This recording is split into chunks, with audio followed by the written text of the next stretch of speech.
di dalam doa. Tuhan yang baik, terima kasih Tuhan untuk hari Minggu ini. Kami bersyukur Tuhan, dimanapun kami berada saat ini, Kau Allah yang tetap memelihara kehidupan kami sepanjang hari, sepanjang masa Tuhan. Terima kasih Tuhan, terima kasih Yesus. Berikan kami kesungguhan hati di dalam beribadah pada hari ini Tuhan, yang menyiapkan tubuh, jiwa, roh, akal, budi, pikiran kami untuk fokus kepadamu Tuhan. Terima kasih Tuhan, terima kasih Yesus.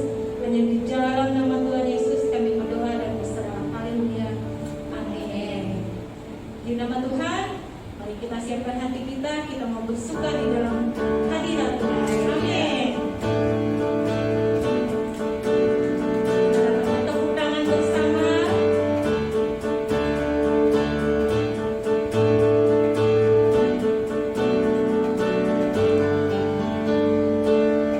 Dengan hati bersyukur masuk di hadirat-Mu, membawa pujian bagimu Yesusku. Ku memandang wajah-Mu, bersuka di depan-Mu, sambil menceritakan kasih-Mu. Ku mengangkat tanganku, bersorak-sorai bagi kebaikan-Mu. Engkau baik, sangat baik, kasih setia-Mu tak pernah berubah. Engkau baik, sangat baik, kasih setia-Mu tak pernah berubah. Amin. Mari kita datang dengan hati yang bersyukur. Dengan hati bersyukur masuk di hadirat-Mu, membawa pujian bagimu Yesusku. Ku mengangkat wajah-Mu, bersuka di depan-Mu, sambil menceritakan kasih-Mu. Ku mengangkat tanganku, bersorak-sorai bagi kebaikan-Mu.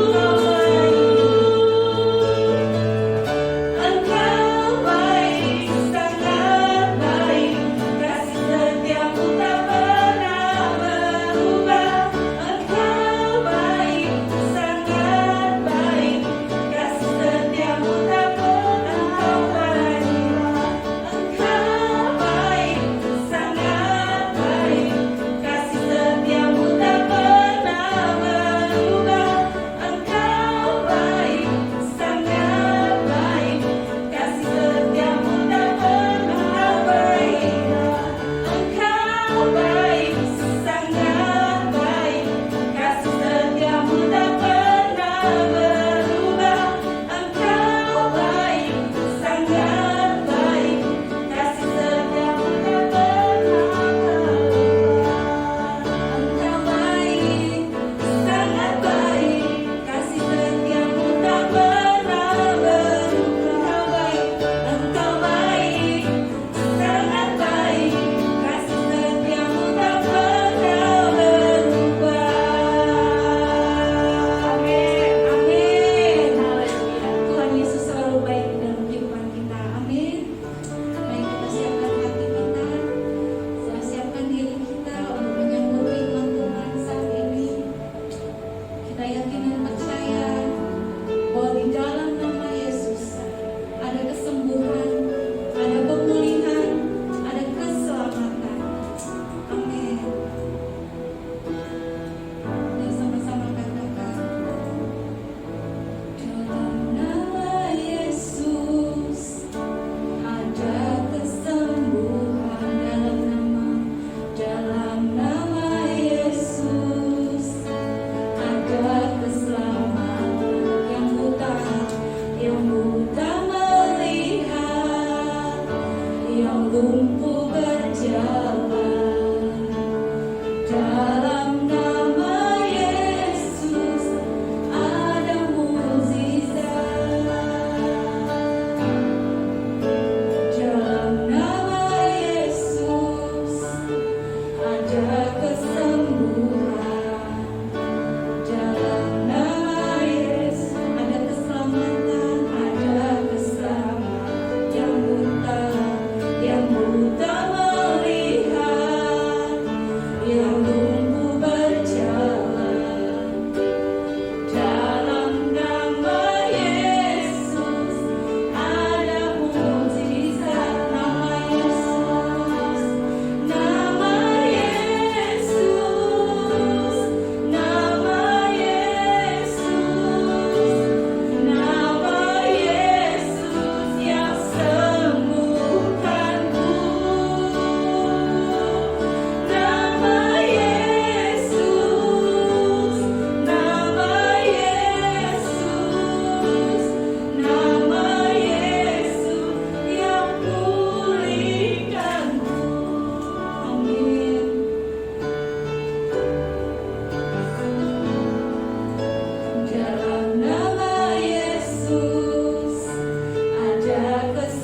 Haleluya, haleluya.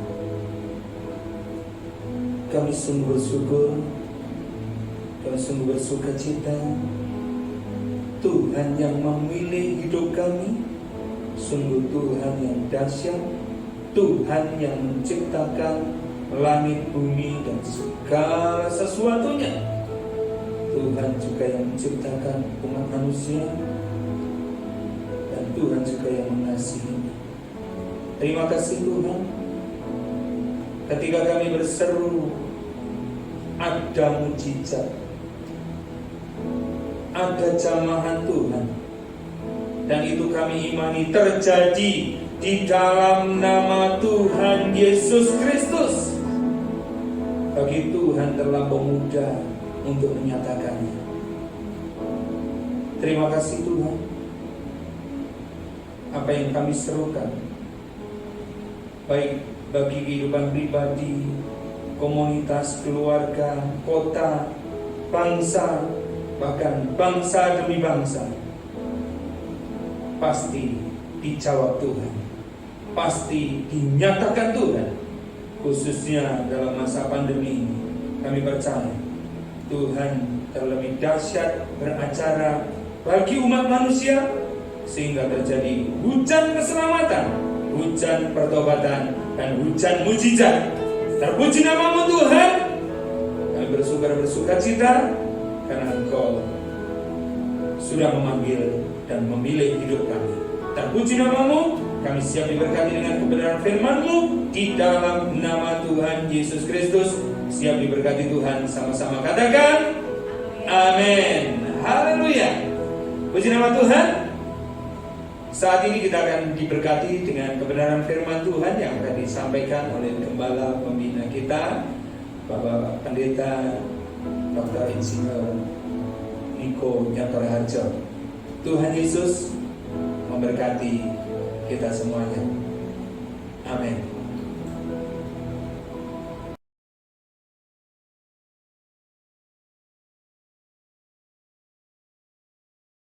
Shalom semuanya. Kalau kita melihat Wahyu 2 ayat 1 sampai dengan 7, ini adalah pesan Tuhan Yesus kepada jemaat di Efesus. Tuhan Yesus berkata, "Aku tahu segala pekerjaanmu, baik jerih payahmu maupun ketekunanmu. Aku tahu bahwa engkau tidak dapat sabar terhadap orang-orang jahat.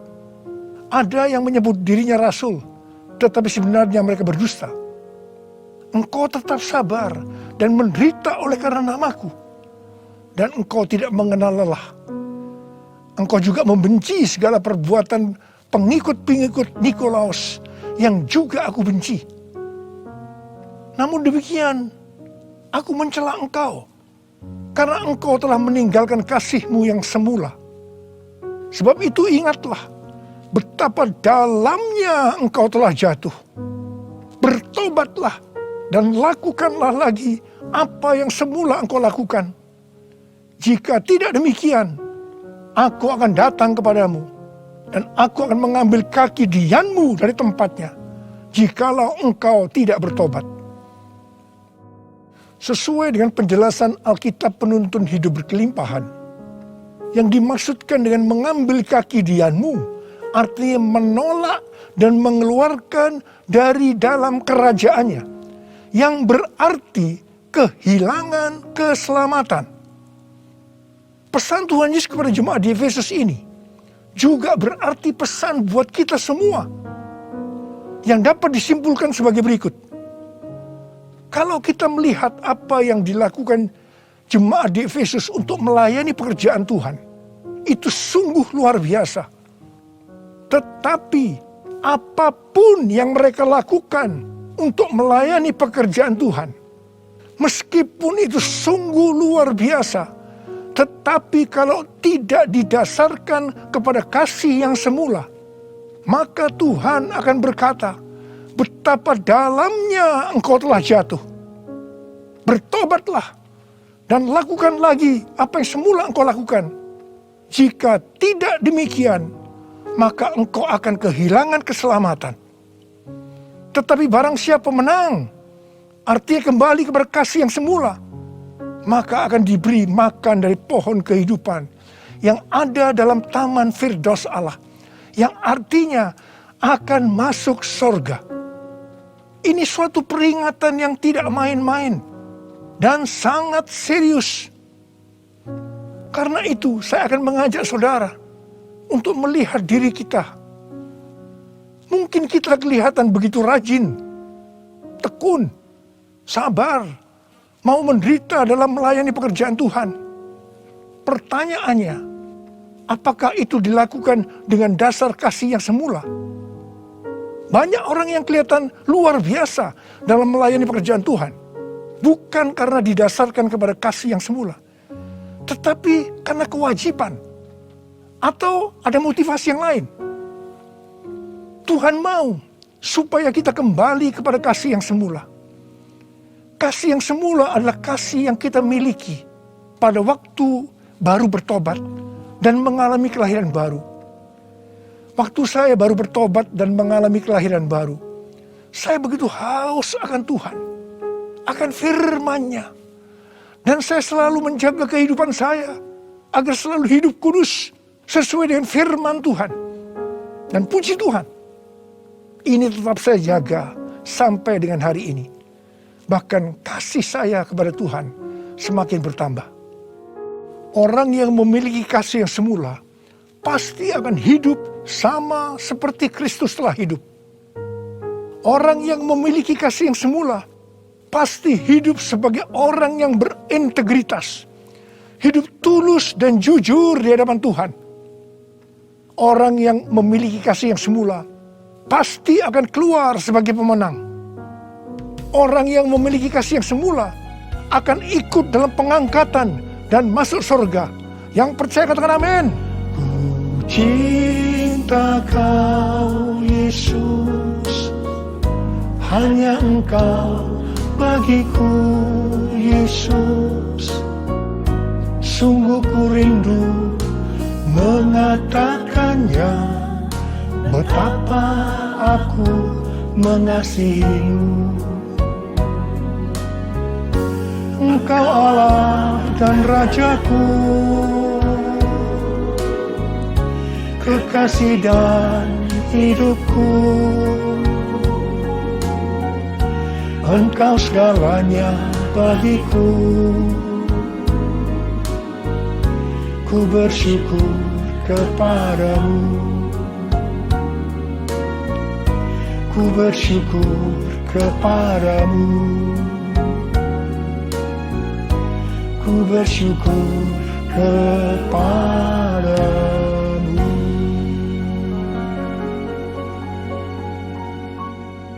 Pada waktu Tuhan Yesus ditanya oleh murid-muridnya tentang tanda kedatangannya kembali dan tanda kesudahan dunia ini, Tuhan Yesus menjawab dalam Lukas 21 ayat 11 bahwa salah satunya adalah penyakit sampar. Jadi COVID-19 ini adalah salah satu tanda dari kedatangan Tuhan Yesus kembali dan tanda kesudahan dunia ini. Awal tahun 2009, Tuhan berbicara kepada saya dengan sangat serius dari Wahyu 3 ayat 11 bagian A. Aku datang segera. Aku datang segera. Saya gemetar dan bertanya, Tuhan, apa yang akan Tuhan lakukan? Dan apa yang harus saya kerjakan? Lebih kurang 6 bulan kemudian, Tuhan baru menjawab pertanyaan saya dengan berkata, Aku akan mencurahkan rohku. Aku akan mencurahkan rohku. Pada saat aku mencurahkan rohku, akan terjadi seperti Yoel 2 ayat 28 sampai dengan 32. Akan ada 3 tanda yang terjadi. Tanda yang pertama, anak-anak, pemuda, orang tua akan dipakai Tuhan secara luar biasa. Tanda yang kedua, mujizat-mujizat akan terjadi secara luar biasa. Tanda yang ketiga, goncangan-goncangan juga terjadi secara luar biasa. Melalui 3 tanda ini, maka Yoel 2 ayat 32 akan terjadi. Yaitu akan banyak orang yang berseru kepada nama Tuhan. Dan mereka yang berseru kepada nama Tuhan akan diselamatkan. Jadi akan terjadi penuaian jiwa besar-besaran. Tahun 2013, Tuhan memberikan nama untuk pencurahan Roh Kudus ini adalah Pentakosta yang ketiga. Jadi salah satu tanda terjadinya Pentakosta yang ketiga adalah goncangan-goncangan. Sejak tahun 2009, hampir di setiap khotbah saya selalu mengingatkan tentang goncangan ini. Saya sering berkata, kalau saudara percaya akan terjadi goncangan-goncangan, katakan amin. Tetapi sering aminnya hanya sekedar berkata amin saja. Saya selanjutnya akan berkata, saudara tidak berkata amin pun, goncangan pasti terjadi. Biasanya kita akan tertawa setelah saya berkata seperti itu. Tetapi siapa mengira tanggal 2 Maret tahun 2020, Presiden Jokowi mengumumkan bahwa COVID-19 masuk ke Indonesia. Mulai saat itu goncangan karena pandemi COVID-19 mulai terjadi dan sampai dengan hari ini belum selesai. Banyak orang yang khawatir, ketakutan, bosan, jenuh, depresi. Ada juga yang sakit dan tidak sedikit yang meninggal. Pandemi ini juga mengakibatkan terjadinya krisis ekonomi. Ditambah lagi hari-hari ini pandemi semakin ganas dengan adanya varian Delta yang membuat penularannya jauh lebih cepat. Yang paling penting yang harus kita lakukan dalam menghadapi pandemi ini adalah kita harus makin sungguh-sungguh untuk mempersiapkan diri kita dalam menyambut kedatangannya yang kedua kali. Sebab Tuhan Yesus sendiri berkata bahwa sampar dalam hal ini COVID-19 adalah salah satu tanda akan kedatangannya yang kedua kali. Karena itu, seperti pesan Tuhan Yesus kepada jemaat di Efesus, yang berarti ini juga pesan buat kita semua pada zaman ini, bahwa kita harus kembali kepada kasih yang semula. Sebab hanya orang yang memiliki kasih yang semula yang akan ikut dalam pengangkatan. Yang percaya katakan amin. Dalam masa pandemi ini, kita harus mengerti bahwa pencurahan Roh Kudus yang disebut dengan Pentakosta yang ketiga sedang terjadi. Dalam pandemi ini kita harus mengerti bahwa ini adalah masa penuaian jiwa yang terbesar dan yang terakhir dalam menyelesaikan amanat agung untuk menjadikan semua bangsa murid Tuhan Yesus. Dalam masa pandemi ini, kita harus mengerti bahwa akan terjadi kebangkitan generasi Yeremia, yaitu anak-anak muda yang dipenuhi Roh Kudus, cinta mati-matian kepada Tuhan Yesus, tidak kompromi terhadap dosa, dan akan bergerak untuk memenangkan jiwa. Sucikan dan kuduskan hati ini untuk layak menghadap hadirat-Mu. Tubuh jiwa rohku kuserahkan padamu, ku menyembah-Mu. Tinggikan nama-Mu ya Tuhan, mulialah nama-Mu ya Tuhan. Tiada lain seperti Engkau ya Allahku, besar kuasa-Mu. Tiada lain seperti Engkau ya Allahku, besar kuasa-Mu, besar kuasa-Mu.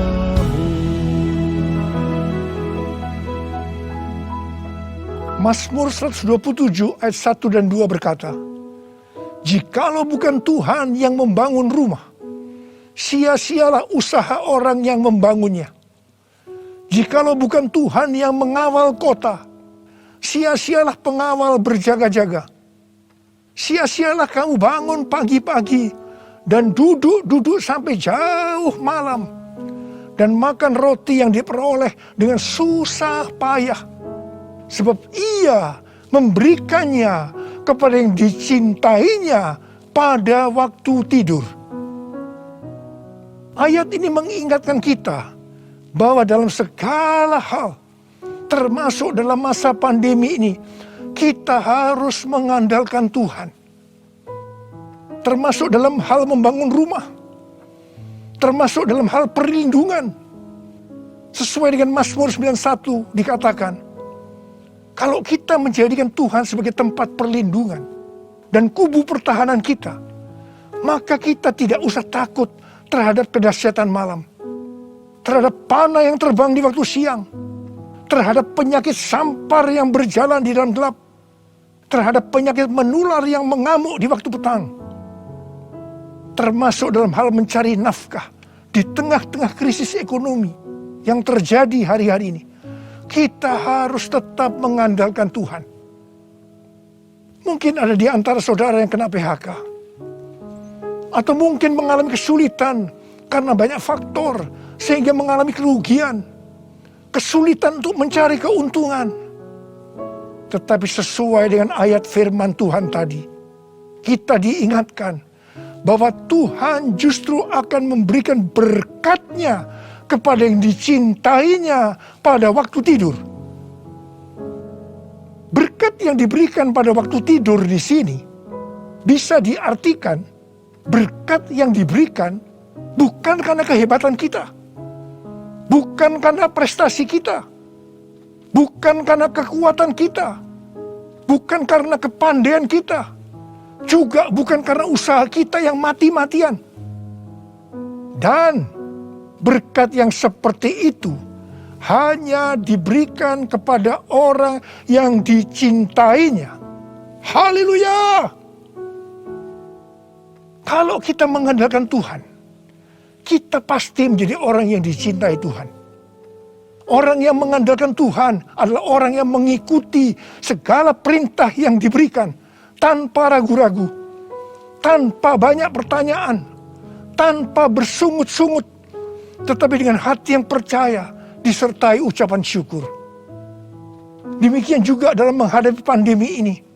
Kalau kita mengandalkan Tuhan, itu berarti kita akan mengikuti perintah-perintahnya. Saya akan mengingatkan kembali tuntunan Tuhan sejak awal dari pandemi ini. Apakah saudara ingat?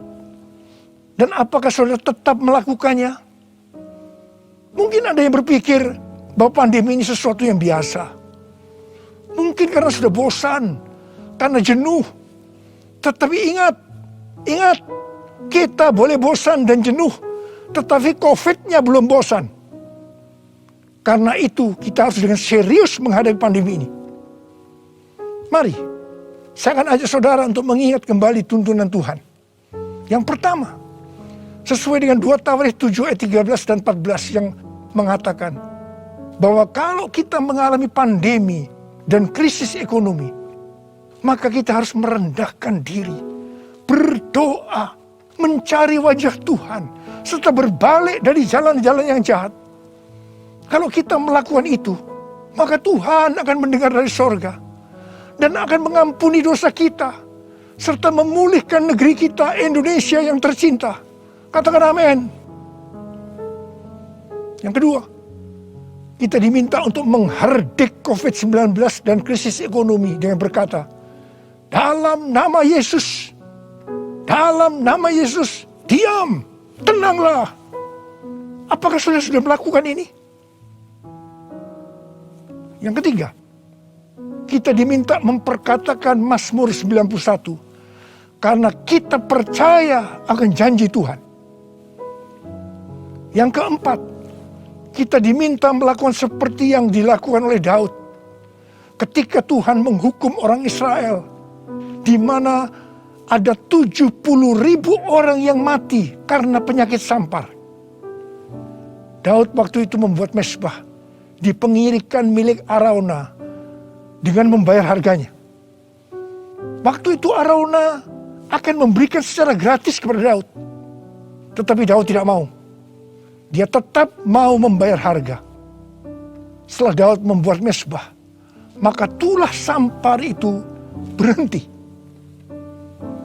Kalau kita mengharapkan pandemi akan berhenti, maka kita sebagai gereja-gereja Tuhan harus membuat mezbah, doa, pujian, dan penyembahan bersama-sama dalam unity. Minta belas kasihan turun. Minta belas kasihan turun ke atas Indonesia. Gereja jangan saling menyalahkan satu sama lain. Gereja jangan saling menjelekkan. Gereja harus membayar harganya dengan unity. Yang kelima, sesuai dengan Yesaya 26 ayat 20 dan 21. Maka kita diminta oleh Tuhan untuk bersembunyi barang sesaat lamanya. Sampai amarah itu berlalu. Karena Tuhan akan menghukum penduduk bumi karena kesalahannya. Amsal 27 ayat 12 berkata, kalau orang bijak melihat malapetaka, bersembunyilah ia. Tetapi yang tidak berpengalaman berjalan terus, lalu kena celaka. Karena itu, mari, biarlah kita menjadi orang yang bijak. Bersembunyi di sini bisa diartikan, kalau tidak ada keperluan mendesak, kita diam di rumah. Dan juga kita harus melakukan 6M. Yang pertama, memakai masker. Yang kedua, mencuci tangan dengan sabun. Yang ketiga, menjaga jarak. Yang keempat, mengurangi mobilitas. Yang kelima, menjauhi kerumunan. Dan yang keenam, melakukan vaksinasi. Yesus, Kaulah pembelaku. Pada siapa aku harus takut? Yesus, Kau perlindunganku. Ku tak gentar menghadapi musuh. Sekarang tegaklah kepalaku, hadapi lawanku yang berada di sekelilingku, dan mulutku memuji, bermazmur bagimu, bersorak bagi kebesaran-Mu. Sekarang tegaklah kepalaku, hadapi lawanku yang berada di sekelilingku, dan mulutku memuji, bermazmur bagimu, bersorak bagi kebesaran-Mu, bersorak bagi kebesaran-Mu, bersorak bagi kebesaran-Mu.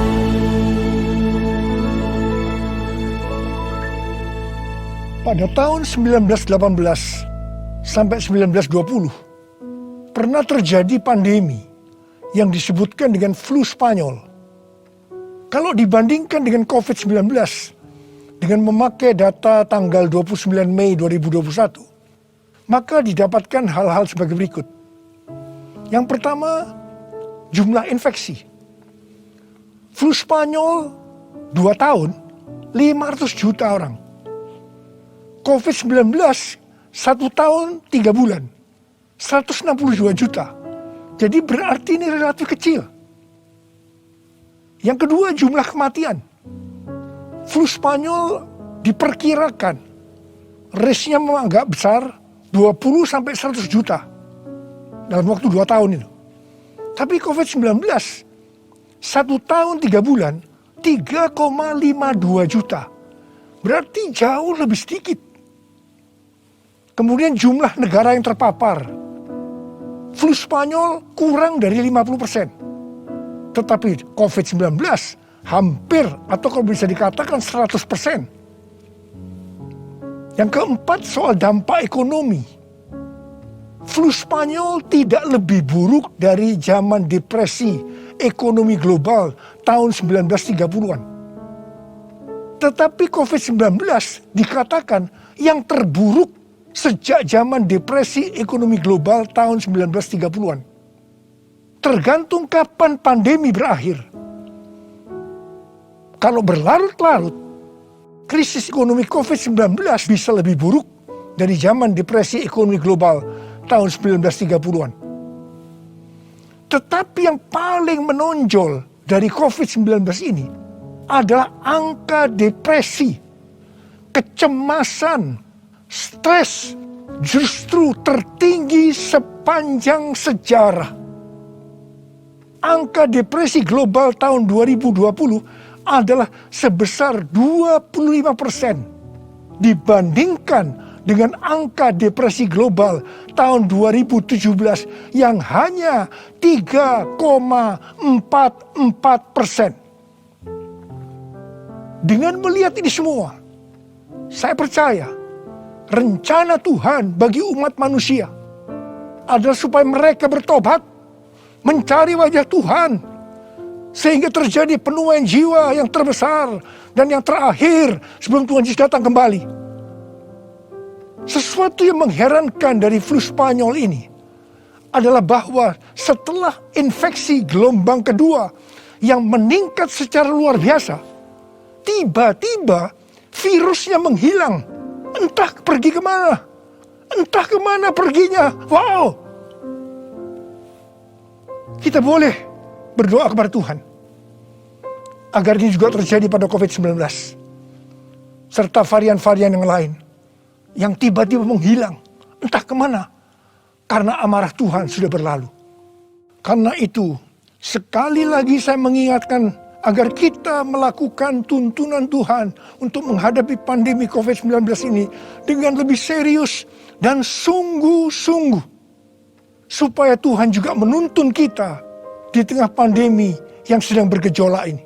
Saya percaya kalau kita kembali kepada kasih yang semula, kita akan berkata, Tuhan, pakai saya menjadi alat-Mu untuk menyelesaikan amanat agung. Maranatha, datanglah segera Tuhan Yesus.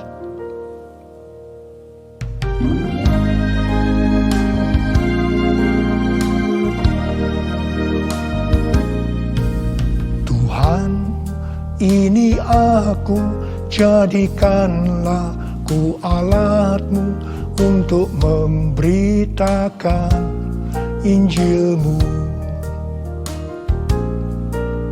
Tuhan, ini aku, jadikanlah ku hamba-Mu untuk melakukan firman-Mu.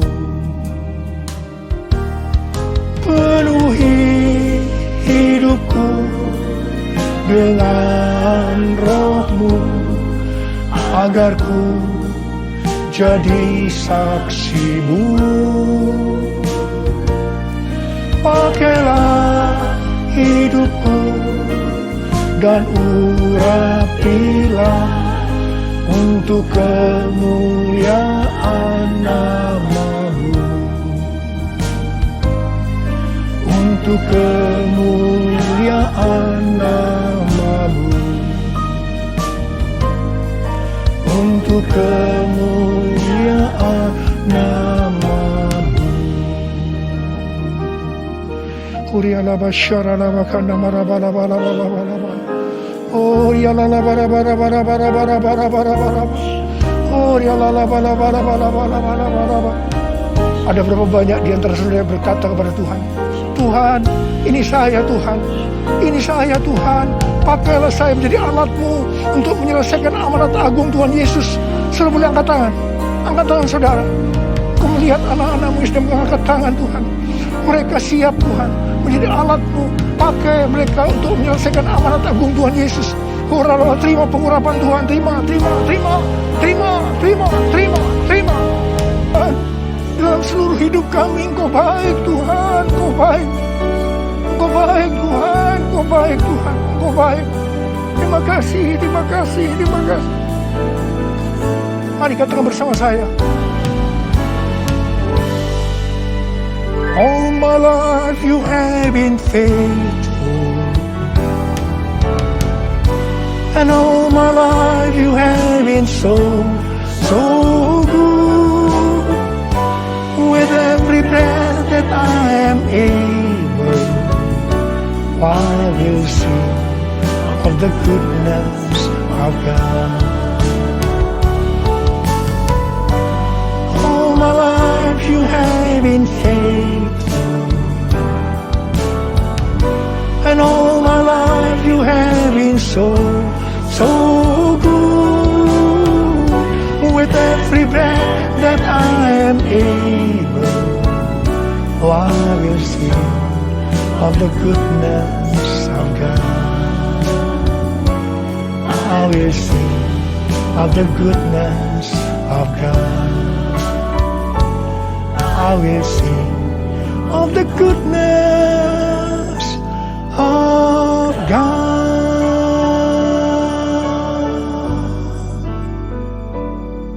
Terima kasih. Terima kasih Abah. Terima kasih. Terima kasih Abah. Terima kasih. Terima kasih. Engkau baik kepada kami semua. Terima kasih. Terima kasih. Dalam nama Yesus. Amin. Terima kasih kepada Bapak Gembala Pembina kita yang telah menyampaikan firman Tuhan pada hari ini. Tuhan Yesus memberkati berlimpah. Kita mendengarkan pengumuman, yaitu untuk sementara persembahan dan perpuluhan dapat ditransfer melalui Bank Post Office dengan nomor rekening 006 1130 0142 538 atas nama Timothy Christian. Setelah melakukan transfer, mohon difoto dan mengirimkan bukti transfer demi ketertiban administrasi kepada dua alamat lain berikut ini, yaitu Pak Timothy dan Ibu Semoy. Tuhan Yesus memberkati.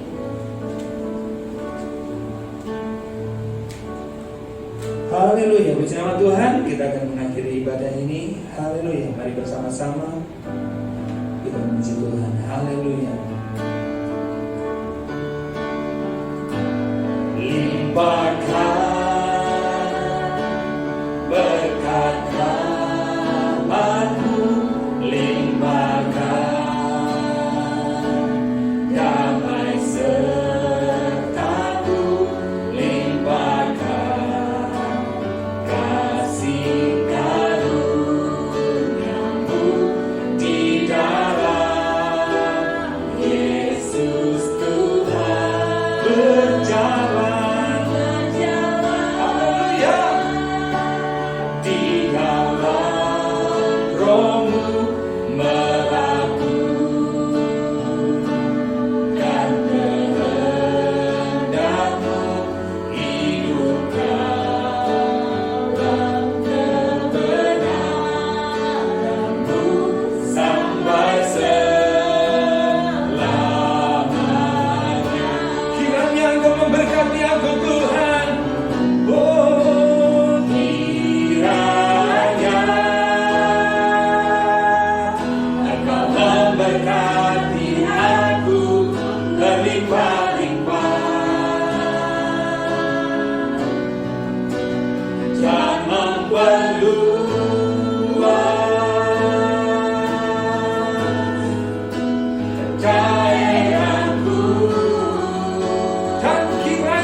Daripada malapetaka,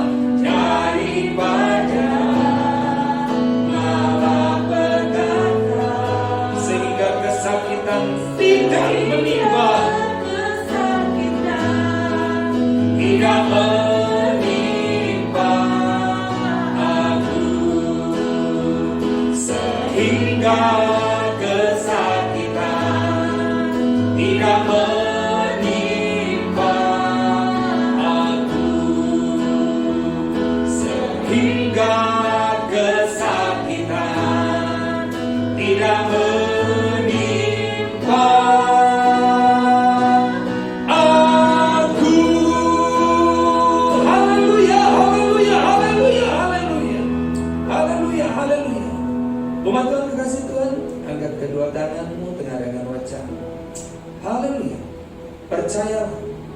Di dalam Tuhan ada perlindungan. Di dalam Tuhan ada kasih anugerahnya yang luar biasa, sesuai dengan iman percayamu, sehingga kesakitan tidak akan menimpa hidup. Karena perlindungan darah Yesus sempurna di dalam setiap hidup. Tuhan sendiri yang memanggil hidupmu, Tuhan sendiri yang telah memilih hidupmu, Tuhan sendiri juga yang bertanggung jawab penuh atas hidupmu. Oleh karenanya jangan takut, jangan khawatir. Engkau sempurna dalam perlindungan Tuhan. Bapak, sebelum kami mengakhiri ibadah ini, kami bersama-sama mengangkat tangan kami. Kami memberkati gereja, kami memberkati keluarga demi keluarga, kami memberkati kota, kami memberkati bangsa demi bangsa di dalam nama Tuhan Yesus Kristus. Sekalipun keadaan saat ini dalam keadaan krusial, tapi Engkau di atas segala keadaan. Dan ketika kami berseru, ada kasih anugerah Tuhan dinyatakan di dalam nama Tuhan Yesus Kristus. Kasih Tuhan melawat, kasih Tuhan menghujani, sehingga terjadi hujan berkat, hujan keselamatan, hujan kebaikan Tuhan di dalam nama Tuhan Yesus Kristus. Baik pribadi, keluarga, komunitas, kota, bangsa diberkati. Kami perkatakan, kami imani di dalam nama Tuhan Yesus terjadi. Karena hidup kami dipakai Tuhan sebagai alatnya Tuhan untuk mengimpartasikan kuasa Tuhan. Oleh karena kami perkatakan dengan iman percaya kami terjadi di dalam nama Tuhan Yesus Kristus. Setiap kebaikan, kemurahan dan berkat-berkat Tuhan tercurah di dalam nama Tuhan Yesus Kristus. Umat Tuhan kekasih Tuhan, terima berkat, rahmat, anugerah dan sejahtera yang datangnya dari Bapa, cinta kasih dari Tuhan kita Yesus Kristus, serta persekutuan yang manis dengan Roh Kudus menyertai hidupmu mulai saat ini sampai selama-lamanya. Diberkati kesehatanmu, keluarga, rumah tangga, studi, masa depanmu, pekerjaan, sampai keuanganmu diberkati. Jangan takut, sekalipun masa-masa ini adalah masa-masa sulit, Tuhan sanggup mengadakan bahkan apa yang tidak pernah kau pikirkan, tidak pernah kau dengar, tidak pernah timbul dari hatimu, dinyatakan Tuhan supaya kau bersuka cita dan menjadi saksi kedahsyatan daripada kasih, kebaikan, kemurahan Tuhan. Di dalam nama Tuhan Yesus Kristus, kita semuanya yang diproteksi, diberkati, bahkan dipakai Tuhan secara luar biasa. Di dalam nama Tuhan Yesus Kristus, sama-sama katakan amin. Haleluya. Puji nama Tuhan. Selamat hari Minggu. Tuhan Yesus pasti dan selalu memberkati kita semuanya. Amin.